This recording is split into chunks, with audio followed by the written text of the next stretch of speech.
Untuk BPJS, yang ini merupakan asuransi dikelola oleh pemerintah, yang lebih tepat apakah itu sifatnya gharar sosial ataukah gharar komersil. Kemarin sudah kita jelaskan, gharar sosial ada ketidakjelasan, tapi prinsipnya adalah saling tolong-menolong, ta'awun. Karena dikelola oleh pemerintah, apakah ini gharar sosial ataukah gharar komersil. Ada sebagian asatidzah yang berpendapat itu gharar sosial. Dan pendapat ini juga didukung oleh beberapa masyayikh ketika ditanya tentang BPJS. Yang pernah saya dengar, tapi tidak langsung dari beliau. Ya. Ini informasi sekunder. Ya.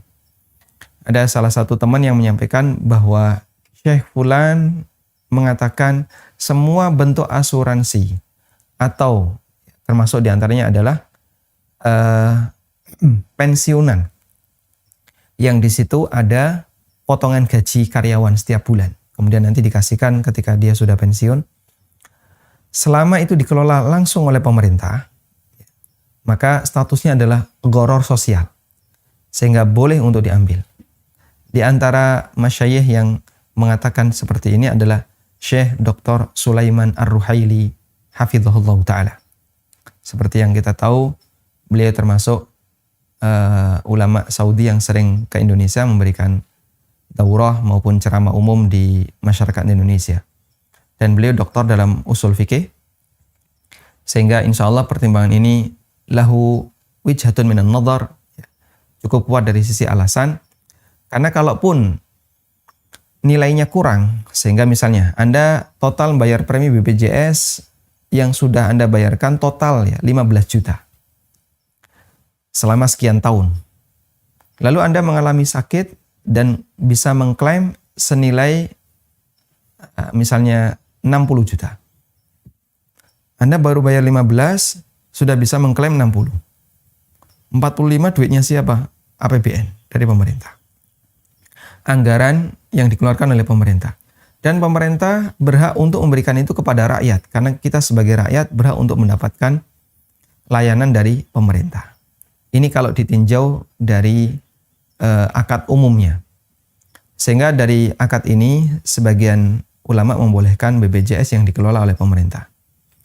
Namun ada juga yang mengatakan ini sebenarnya ghararnya masih kuat dan lebih bersifat komersil. Dengan bukti sistem kapitasi ya. Sistem kapitasi untuk beberapa rumah sakit dan klinik. Bentuknya begini, pemerintah ngasih dana BPJS untuk nilai tertentu. Misalnya, satu rumah sakit ini biaya BPJS-nya adalah senilai 100 juta satu bulan. 100 juta sebulan. Sudah? Jika banyak peserta BPJS yang berobat, lalu biaya yang harus dikeluarkan oleh rumah sakit melebihi 100 juta, mereka tombok. Tapi kalau peserta BPJS yang berobat di situ sedikit, sehingga biaya yang dikeluarkan oleh rumah sakit untuk peserta BPJS kurang dari 100 juta, mereka untung. Nah, yang saya dengar sistem kapitasi seperti itu dan ini komersil sekali. Artinya posisi rumah sakit, kemudian dia harus menekan biaya semaksimal mungkin dan itu bisa menyebabkan layanan ke pasien jadi kurang maksimal. Ini pertimbangan kedua yang berpendapat bahwasanya BPJS masih bermasalah.